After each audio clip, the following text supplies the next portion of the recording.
तुम्हाला जर एखादी गोष्ट गावात सांगायची असेल तर पेपरला बातमी देऊ नका, हे लय मोठा पेपर आहे. रामही देवच आहे आणि कृष्णही देवच आहे. राम जन्मला भर दुपारी 12ला आणि कृष्ण जन्मला भर रात्री 12ला. ती बी देवच आणि ही बी देवच. राम जन्मला तवा कडकड उन्हाळा होता आणि कृष्ण जन्मला तवा भर पावसाळा. काय महाराज हो का, किती फरक आहे दोन्ही देवात. अरे राम जन्मला राजवाड्यामध्ये दास्या सोनं नाणं पावलो पावलाला माणूस होत. कृष्ण जन्मला बंदी शाळेत, मोकळ्या भाषेत पोलीस ठाणं म्हणाय काय गोर आहे, बंदी शाळेतच होते ना. राम जन्मला राजवाड्यात, कृष्ण जन्मला बंदी शाळेत. जरा पुढे जाऊन बोलू. उभ्या जिंदगीत राम कधी खळखळून हसला नाही आणि उभ्या जिंदगीत कृष्ण कधी रडला नाही. देव दोन, मात्र देवाच्या दोन्हीच देवामध्ये जमीन आसमानचा फरक. राम नावात सरळ, कृष्ण नावात बी वाकडा. राम दात नसलेलं म्हातारा म्हणते लांब सोपं. राम नाव सरळ, रामाचं वागणं सरळ, रामाचं आचरण सरळ. कृष्णाचं नाव वाकड. कृष्ण म्हणायचं म्हणल्यावर जिबीला आडा पडते. कृष्ण नावात वाकडा, वागण्यात बी वाकडाच. हे ना नुसत्या लबाड्याच केल्या. जन्मलं त्या माईपाशी उग 10-12 दिवस तर दूध प्यावं का थांबाव का. जन्मलं तिथंही थांबलं नाही. जिच्यापाशी 11 वर्ष थांबलं गोकुळात यशोदा नंद बाबा जवळ, त्याला धोका देऊन पुन्हा मथुरेला आलं. म्हणजे त्यानं जीवनात लबाड्या केल्यात. म्हणून कृष्णानं जसं केलंय तसं करायचं नाही. कृष्णानं केलेलं कानानं ऐकायचं आणि रामानं जसं केलंय तसं जिंदगीत करायचं. तरुण मंडळी जो बसलेले असतील ना, कृष्ण चलत चलत गोकुळात गवळणीच्या कमरेला चिमटा घेत होता. आताचा एखादा म्हणीन कृष्ण घेत होता, मी बघू का पायली भरली का तुझी. ते देव होता रे. नवल केवडी केवडी, नवल केवडी केवडी, नकळी कानोबाची कोण, नकळी कानोबाची कोण.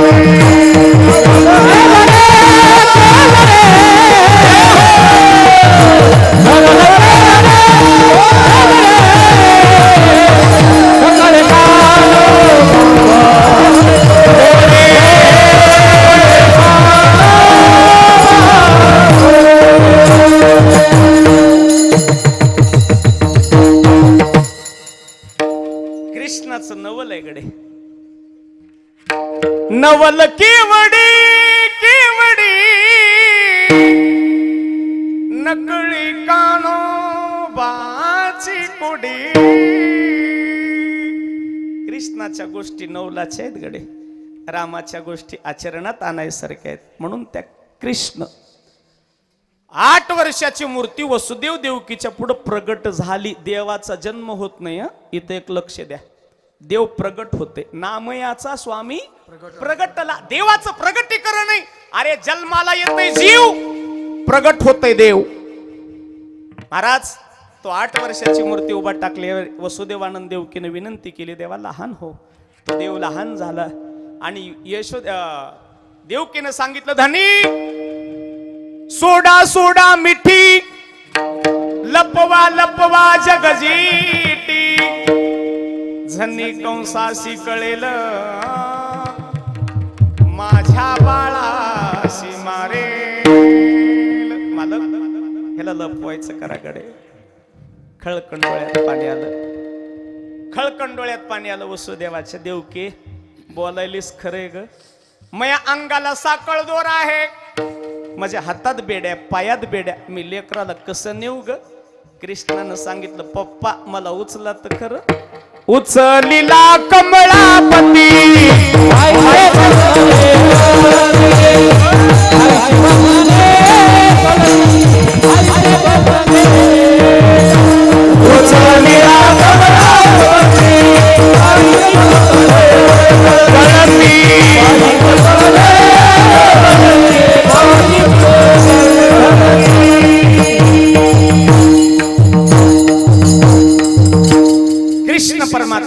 उचलून घेतलं. कृष्णाला उचलल्याबरोबर खटाखट बेड्या निघाल्या, हातातल्या बेड्या पायातल्या बेड्या निघाल्या, साखळ दूर निघून पडला. अरे दरवाजावर जे काही द्वारपाळ होते का नाही रक्षक, चक्र आल्या त्यांना मूर्छा आली, ते खाली पडली. खटाखट गेट निघाली. रात्रीच्या समयाला कृष्ण भगवंताला डोक्यावर घेतलं वसुदेवजीनं आणि कृष्ण परमात्म्याला घेऊन वसुदेवजी निघाले. मथुरेतून निघाल्याबरोबर वाटत यमुना मैया लागली. असं वर्णन आहे शास्त्रामध्ये, पुराणामध्ये. फक्त गुडघ्या इतकं पाणी होतं यमुना मैयाला, गुडघ्या इतकं. यमुना म्हणली, माय जगाचा मालक चाललाय आणि मी जर दर्शन घेऊ नये तर माझ्यासारखी दलिंदर जगात दुसरी कोणी नाही. गुडघ्या इतकं पाणी होतं यमुनेला, पण त्या यमुना मातेला, यमुनेच्या पाण्याला वाटलं आपण देवाचं दर्शन घ्यावं. पाणी वाढू लागलं, पाणी कमरेला आलं, पाणी पोटाला लागलं. बघता बघता पाणी गळ्याला लागलं. कोणाच्या? कीर्तनकाराच्या. बोला ना. वसुदेवाच्या पाणी गळ्याला लागलं. कृष्ण म्हणले, आता लय शांत बसू तर पप्पा वाहून जातील. गडबडीने कृष्णानं पाय अंगठा बाहेर काढला.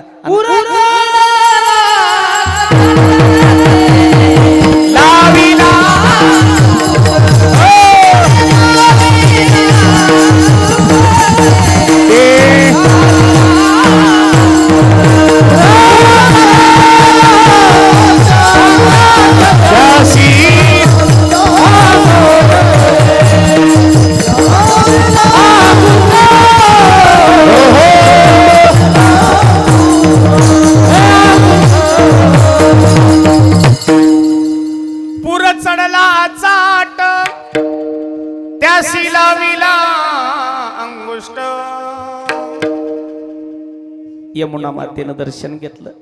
यमुना माता तृप्त झाली, पाणी कमी झालं. वसुदेव कृष्णाला घेऊन गोकुळामध्ये आले. यशोदा मातेच्या जवळ वसुदेवानं कृष्णाला ठेवलं, योग मायेला उचललं. वसुदेव वापस गेले. असं एका गावात सांगितल्यावर मला एकानं प्रश्न विचारला, महाराज रात्रीच्या बेड टाइमला वसुदेवाला दरवाजा कोण उघडला?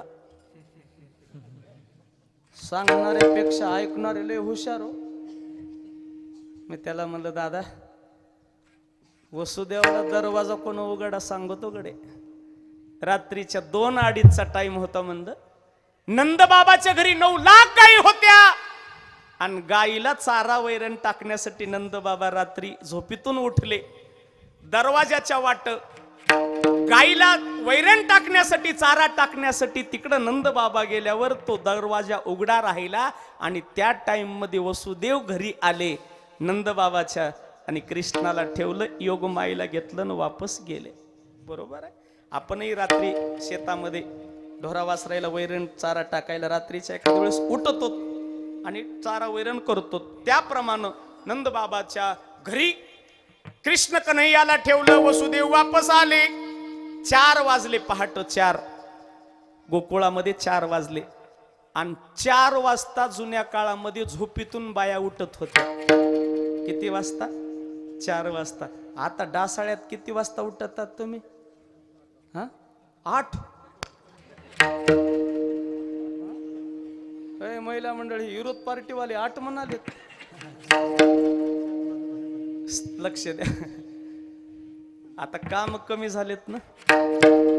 जुन्या काळात काम होते हो. गावाच्या भोवताली हिरी असायच्या. हिरी आड आणि त्या आडाचं हिरीचं पौर्यानं शेंदून पाणी भरीत होती माझी माय. एवढंच नाही तर जात्यावर दळण दळायची. जात्यावर मधल्या घरापासून ते बाहेरच्या घरापर्यंत सारवत आणायची. सारवत. आता सारवणं बी कळत नाही. बाथरूमला स्टाईल पुढची आहे. काळ बदलला, माणसं बदलले गडे. मला जुना काळ लय सांगा वाटत आहे. खरंच हो.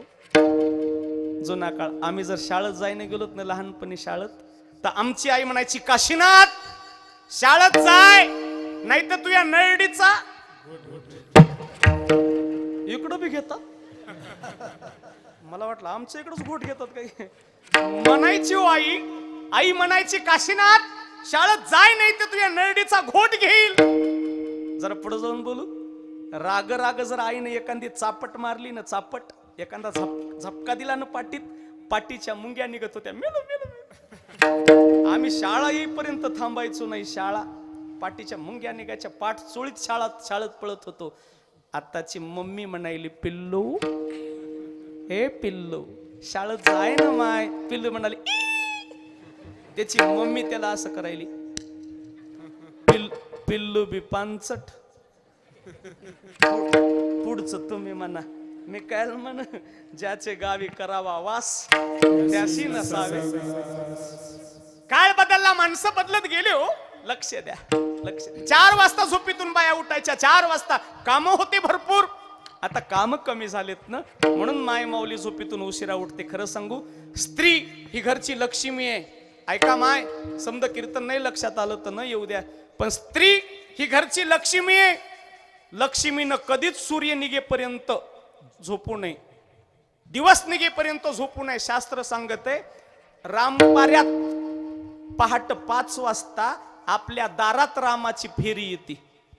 पहाट 5 वाजता आपल्या दारात रामाची फेरी येते, आणि त्या रामाच्या फेरीत साक्षात लक्ष्मी रामाच्या पाठीमागं असते. साक्षात रामपाऱ्यात म्हणतात ना आपण, रामपारा, साक्षात रामाच्या पाठीमागं लक्ष्मी असते. आणि त्या लक्ष्मीनं बघितलं, घरातली लक्ष्मी झोपलेली दिसली की दारात आलेली लक्ष्मी घराकडे पाठ करतीन, सरळ निघून जाते. म्हणून आपल्या घरी किती पैसा येतय आणि कोण्या वाटणं जाते, मेळ लागत नाही. ह्याचं कारण माय झोपीतून लवकर उठत नाही. एक स्त्री घरची लक्ष्मी आहे. लक्ष्मीनं कधीच जास्त वेळ झोपू नये. लक्ष्मण कवर बी झोपला तर जमते. तुम्ही म्हणता बरं, हे आपल्या पार्टीकून बोलाले. नाही हो दादा, गड्याला मोकळी काय गडे, पण बाईला बंधन आहे. स्त्रीनं लवकर झोपीतून उठावं. 4 वाजता गोकुळातून बाया झोपीतून उठल्या. 4 वाजता एका बाईच्या कानावर लेकरू लढू लागलेला आवाज आला. ती बाई धावत यशोदेच्या घरला आली. यशोदे, ए यशोदे, तुझ्या घरी लेकरू लढायला आवाज येईल ग, तुझ्या घरी एखादं मुलबाळ झालंय का? यशोदेनं सांगितलं, हो माय, रात्री मला बाळ झालंय ग, बाळ झालंय. ऐका माय बाप, एका बाईला कळालं फक्त. तिनं हातात साडीचा घोळ धरला आणि सऱ्या गावानं सांगत सुटली, गवळ्याना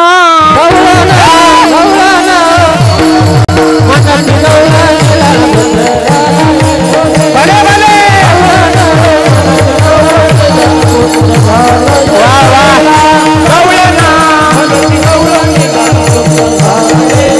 हरी हरी.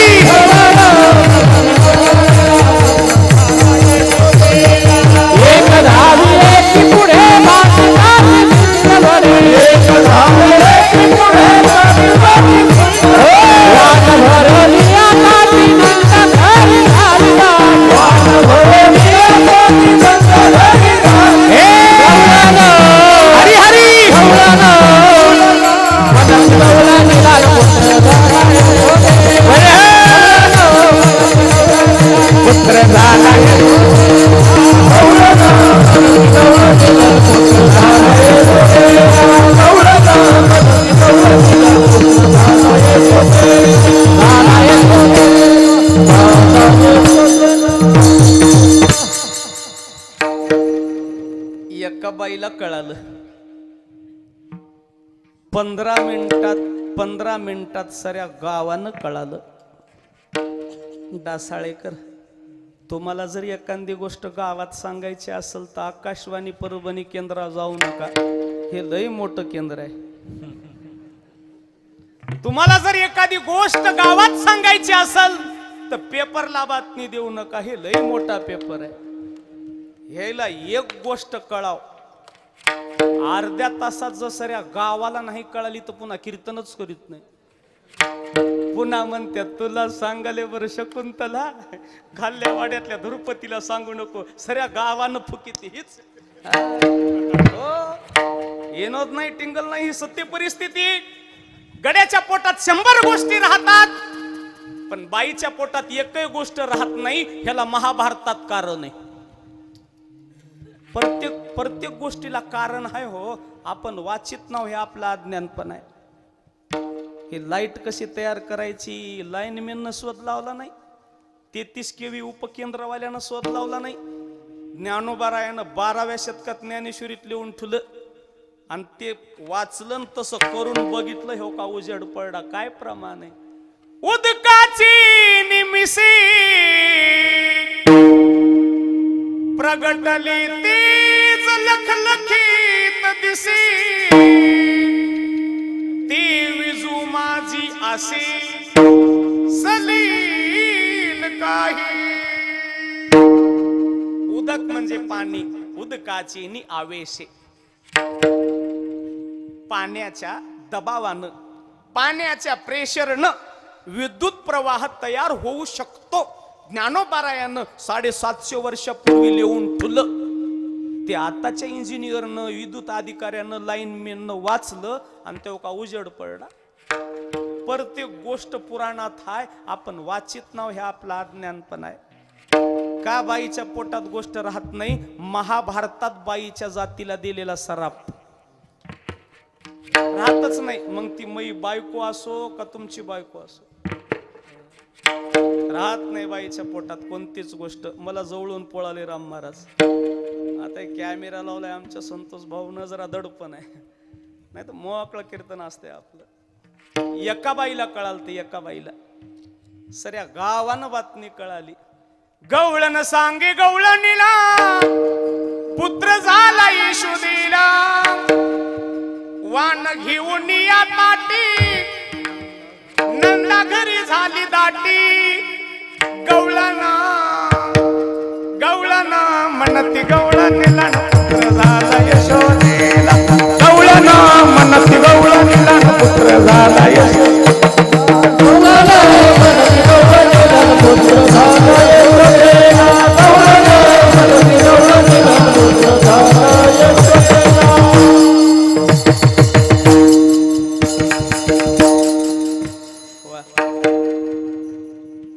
मिनिटं कीर्तन पुढे गेलं तर काय घोर नाही ना, काय अडचण नाही ना.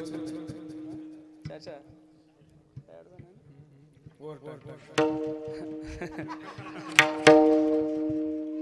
सांगायचं का मग ते का बाईच्या पोटात गोष्ट राहत नाही. पाची पांडवानं कुंतीला दिलेला श्राप आहे महाभारतात. पाची पांडवापासून एक गोष्ट कुंतीनं लपून ठुलती. ती गोष्ट जेव्हा कळाली तेव्हा राग आला धर्मराजाला आणि भीमाला. आई, एवढी मोठी गोष्ट तुझ्या पोटात कशी राहिली, कशी राहिली आई. म्हणून तळतळाटून सराप दिला पाची पांडवानं. आई, आजपासून सराप देतो बाईच्या जातीला, बाईच्या जातीच्या पोटात कोणतीच गोष्ट राहणार नाही. महाभारतात पाची पांडवानं दिलेला सराप भारतातल्या समद्याच बायला लागलाय.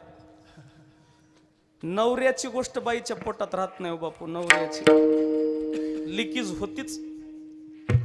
सहसा शहाणा गडी बाईला कुठं घेऊन जात, मयासारखा येडपट नेल्याशिवाय. रामकृष्णारी लक्ष द्या. बाईच्या पोटात कोणतीच गोष्ट राहत नाही. याचं एकमेव कारण महाभारतात लागलेला सराप. अहो, दिवस निघायच्या आधी अख्ख्या गोकुळानं बातमी पसरली. एक धावी एक पुढे ताटी वाटी सुलट वडे. गवळणा गवळणा सांगती गवळणीला पुत्र झाला यशोदेला. आनंद झाला समद्या गावाला. खरं सांगू का, लेकरू बघून 10-15 बायाची चुंगी कळती. चुंगी म्हणजे बचत गट नाहीये माय, काय बचत गट. चुंगी म्हणजे ग्रुप होय. बचत गटच काढावा आहे ना. विठाला विठाला.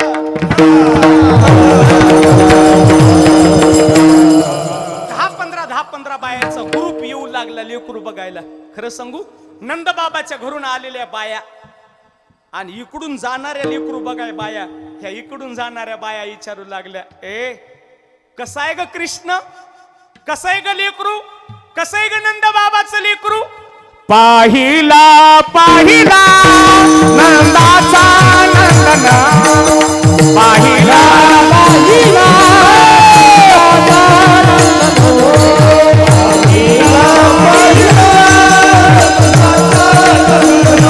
हरिबोल पाहिला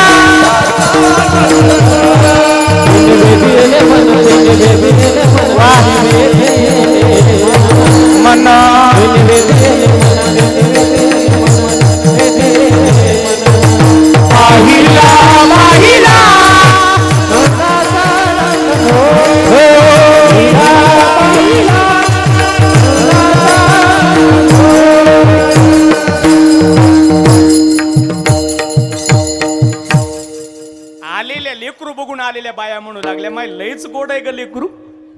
पाहिला पाहिला नंदाचा नंदना, तिने विधियले मन, तिने विधियले मन, तिने विधियले मन, तिने विधियले मन, तिने विधियले मन, तिने विधियले मन. पाहिला पाहिला नंदाचा नंदना, पाहिला पाहिला. काय देवाचं रूप आहे. श्रीकृष्णाच्या सौंदर्यापुढे लक्ष्मी भुलोनी होय वेडे. का मदन पुढे काय कृष्णाचं रूप आहे. राज सुकुमार मदनाचा किंवा रूप सावळी सुकुमार. देव बघितला गडे गोकुळीनं देव, आनंद झाला. खरं सांगू का, बाळ झालंय नंदाच्या घरी आणि आनंद झालाय समध्या गावाला. त्याचं नाव गोकुळ.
चिंतनासाठी अभंग घेतलाय. त्या अभंगाच्या पहिल्या चरणात तुकोबाराय म्हणतात, काय गोकुळाच्या सुखाचं वर्णन करावं. खरं सांगू का, आज आपल्या या पुण्यपवित्र भूमीमध्ये सप्त्याची सांगत आहे. आज आपल्या गावामध्ये सप्त्याचा समारोप आहे. काल्याचं कीर्तन आहे. लेकरा बाळापासून ते म्हाताऱ्या माणसापर्यंत आनंद आहे. अरे त्या देवाचा सप्ताह करायला एवढा आनंद आहे. जिथं साक्षात देव आला असेल तिथं किती आनंद असेल, किती सुख असेल. गोकुळीच्या सुखा अंत पार नाही लेखा. खरं सांगू, समुद्राचं पाणी किती काय अंत लागल. 100 litre, 1000 litre, 1000 litre, 1 lakh litre, 1 कोटी नाही. पाण्याचा अंत नाही. तसा गोकुळातल्या सुखाचा अंत नाही. आकाश किती उंच आहे सांगता येईल. 500, 1000, 2000 किलोमीटर नाही. आकाश किती उंच आहे सांगता येत नाही. समुद्राचं पाणी किती खोल आहे सांगता येत नाही. तसं गोकुळातल्या सुखाचा अंत पार नाही लेखा. कशामुळं गोकुळात एवढं सुख झालं. बाळकृष्ण नंदा घरी आनंदल्या